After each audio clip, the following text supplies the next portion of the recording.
अजमेर की high security और central jail में अब कैदी मोबाइल का इस्तेमाल नहीं कर पाएंगे। दिसंबर से जेल में एक नई स्मार्ट तकनीक लागू होगी, जिससे मोबाइल नेटवर्क, इंटरनेट और सोशल मीडिया पूरी तरह ब्लॉक हो जाएगा। यह कदम इसलिए उठाया गया है क्योंकि जेल में देश भर के 150 से अधिक खतरनाक अपराधी बंद हैं।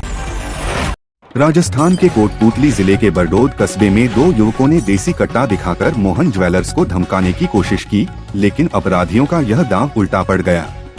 दुकानदार और उनके परिजनों ने बिना डरे जबरदस्त हिम्मत दिखाई और दोनों हमलावरों को मौके पर ही दबोच लिया। पहले दुकानदारों ने दोनों आरोपियों की मौके पर ही जमकर पिटाई कर दी, फिर बाद में उन्हें पुलिस के हवाले कर दिया गया। दिवाली के बाद दिल्ली, लखनऊ समेत कई शहरों की हवा जहरीली हो गई है। वहीं लखनऊ का AQI दिवाली का रात को 1317 तक पहुंच गया था। हालांकि दोपहर तक एयर क्वालिटी इंडेक्स में मामूली सुधार देखने को मिला। वहीं आम आदमी पार्टी के नेता सौरभ भारद्वाज ने दिल्ली सरकार पर डाटा छुपाने का आरोप लगाया है। बिहार विधानसभा चुनाव अपने निर्णायक मोड़ पर पहुंच चुका है। 2 चरणों में होने वाले इस चुनाव का पहला चरण अब पूरी तरह तय हो गया है। चुनाव आयोग की माने तो पहले चरण में कुल 121 विधानसभा सीटों पर 1314 उम्मीदवार मैदान में हैं। वहीं दूसरे चरण के लिए नामांकन की प्रक्रिया पूरी हो चुकी है और अब उम्मीदवारों के पास 23 अक्टूबर तक नाम वापस लेने का वक्त है। प्रधानमंत्री नरेंद्र मोदी ने दीपावली के अवसर पर देशवासियों को लिखे पत्र में भगवान श्री राम को न्याय और धर्म का प्रतीक बताया। उन्होंने ऑपरेशन सिंदूर को भारत की नैतिक ताकत और संकल्प का उदाहरण कहा। पीएम ने नक्सल मुक्त जिलों में पहली बार दीप जलने को नई शुरुआत बताया और जनता से स्वदेशी अपनाने, स्वास्थ्य पर ध्यान देने और योग को जीवन का हिस्सा बनाने की अपील भी की। अमेरिका ने चीन से बचने के लिए माल को दूसरे देशों से भेजने पर 40% अतिरिक्त टैरिफ लगाया है। इससे भारत, आसियान और मेक्सिको के निर्यातकों को झटका लगा है। मशीनरी, इलेक्ट्रॉनिक्स और सेमीकंडक्टर जैसे उत्पादों पर इसका सीधा असर होगा।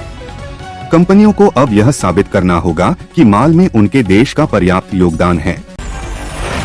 दिवाली के बाद दिल्ली में प्रदूषण बढ़ गया है। राष्ट्रीय राजधानी के कई इलाकों में AQI 500 से ज्यादा पहुंच गया। वहीं प्रदूषण को लेकर बीजेपी और आम आदमी पार्टी के बीच आरोप प्रत्यारोप का दौर भी शुरू हो गया है। मंगलवार को दिल्ली के पर्यावरण मंत्री मनजिंदर सिंह सिरसा ने प्रेस कॉन्फ्रेंस की और पंजाब के किसानों पर दिल्ली में बढ़े प्रदूषण का ठिकरा फोड़ दिया। दिवाली की धूम तो समा बंधा दी, लेकिन उसके बाद राजधानी दिल्ली की हवा एक बार फिर जहर बन गई। मंगलवार सुबह दिल्ली का एयर क्वालिटी इंडेक्स AQI कई इलाकों में 500 से ऊपर पहुंच गया, जो गंभीर श्रेणी में आता है। आनंद विहार में तो AQI 943 तक दर्ज किया गया, जबकि शहर का औसत AQI 359 पर रहा। केंद्रीय प्रदूषण नियंत्रण बोर्ड CPCB के अनुसार अधिकांश मॉनिटरिंग स्टेशन रेड जोन में हैं। केरल में अगले साल विधानसभा चुनाव होना है। यहाँ लेफ्ट की सरकार है। CM पिनाराई विजयन की अगुवाई में लेफ्ट गठबंधन अपना आखिरी गढ़ बचाने की पूरी कोशिश कर रहा है। दूसरी ओर बीजेपी ने लोकसभा में त्रिशूर सीट जीतकर अपना खाता खोल लिया है। लोकसभा चुनाव के दौरान बीजेपी के मत प्रतिशत में भी बढ़ोतरी हुई है। दिवाली के मौके पर बिहार के हर घर में अगर औसतन 250 रुपए की मिठाई भी अगर आई तो करीब 575 करोड़ रुपए की मिठाइयाँ बेची गई है। इसी तरह लाइट की झालरों पर भी 150 करोड़ रुपए खर्च हुए हैं। इन सभी को मिलाकर राज्य में दिवाली में कुल कारोबार करीब 2200 से 3000 करोड़ तक का हुआ है। गुजरात के कच्छ जिले में भुज के बाहरी इलाके में बसा एक छोटा सा गांव माधापुर आज न सिर्फ भारत बल्कि पूरे एशियाई महाद्वीप का सबसे धनी गांव बन चुका है। लगभग 32,000 की आबादी वाले इस गांव के निवासियों ने सामूहिक रूप से बैंकों में 7,000 करोड़ रुपए से अधिक की फिक्स्ड डिपॉजिट जमा कर रखी हैं। लंदन से पढ़कर बिहार की राजनीति में उतरने वाली पुष्पम प्रिया इस चुनाव में भी काफी सुर्खियां बटोर रही हैं। पुष्पम प्रिया चौधरी की द प्लुरल्स पार्टी बिहार चुनाव 2025 में सभी 243 सीटों पर चुनाव लड़ेगी। असदुद्दीन ओवैसी की पार्टी AIMIM ने बिहार की ढाका विधानसभा सीट से राणा रंजीत सिंह को उम्मीदवार बनाया है। ओवैसी ने उन्हें इस सीट पर उतारकर एक बड़ा दांव खेला है, जिसका उद्देश्य मुस्लिम और गैर मुस्लिम वोटों को साधना है। बिहार चुनाव 2025 के लिए एनडीए में सीट बंटवारा भले ही हो गया हो, लेकिन दलों के बीच खींचतान जारी है। बुधवार को नीतीश कुमार की पार्टी जदयू ने अपनी पहली सूची जारी कर दी है। पहली सूची में 57 प्रत्याशियों के नाम हैं।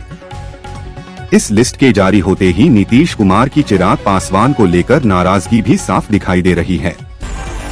बिहार के मोकामा विधानसभा क्षेत्र से जनता दल यूनाइटेड के उम्मीदवार अनंत कुमार सिंह ने जीत का दावा करते हुए राजद प्रत्याशी को खुली चुनौती दी है।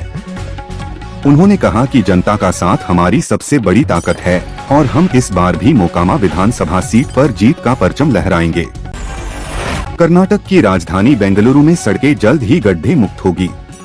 इसको लेकर सीएम सिद्धारमैया ने शहर के सभी गड्ढों को भरने के निर्देश जारी कर दिए हैं और 5 निगमों की सीमाओं में मरम्मत के लिए 31 अक्टूबर की समय सीमा भी तय कर दी।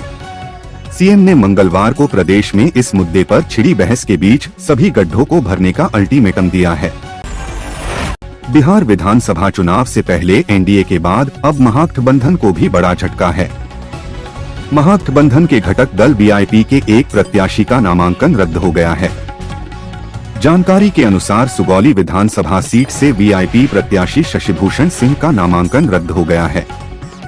ऐसे में अब महागठबंधन प्रदेश की 243 सीटों में से 242 सीटों पर ही चुनाव लड़ेगी। दिवाली 2025 से भारत की अर्थव्यवस्था को नई ऊंचाई मिली है। Confederation of all India traders की रिपोर्ट के अनुसार त्योहार पर वस्तुओं की बिक्री 5.40 लाख करोड़ रुपए और सेवाओं में 65,000 करोड़ रुपए पहुंच गई। कुल मिलाकर 6.05 लाख करोड़ रुपए का कारोबार हुआ, जो पिछले साल के 4.25 लाख करोड़ से 25% ज्यादा है। प्रधानमंत्री नरेंद्र मोदी ने जापान की पहली महिला प्रधानमंत्री साने ताकाइची को दिल से बधाई दी है। मोदी ने कहा कि भारत जापान का रिश्ता हिंद प्रशांत क्षेत्र में शांति और समृद्धि का आधार बनेगा। यह बधाई दोनों देशों के बीच रणनीतिक साझेदारी को नई ऊंचाई देने का संकेत है। ताकाइची का चुनाव जापान के इतिहास में मील का पत्थर है। उत्तर भारत में पहाड़ी इलाकों में हल्की बर्फबारी और बारिश होने की संभावना है। आईएमडी की रिपोर्ट के मुताबिक हिमाचल और उत्तराखंड में ठंड का असर बढ़ सकता है, जबकि दिल्ली एनसीआर में सुबह की धुंध और हल्की बारिश की उम्मीद है। दक्षिण भारत में तमिलनाडु और केरल में हल्की फुहारें पड़ सकती हैं।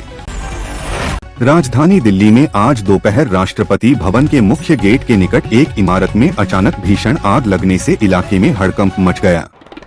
आग की लपटें इतनी तेज थीं कि आसपास के क्षेत्र में धुएं का गुबार छा गया, जिससे सुरक्षा एजेंसियां और स्थानीय लोग सतर्क हो गए।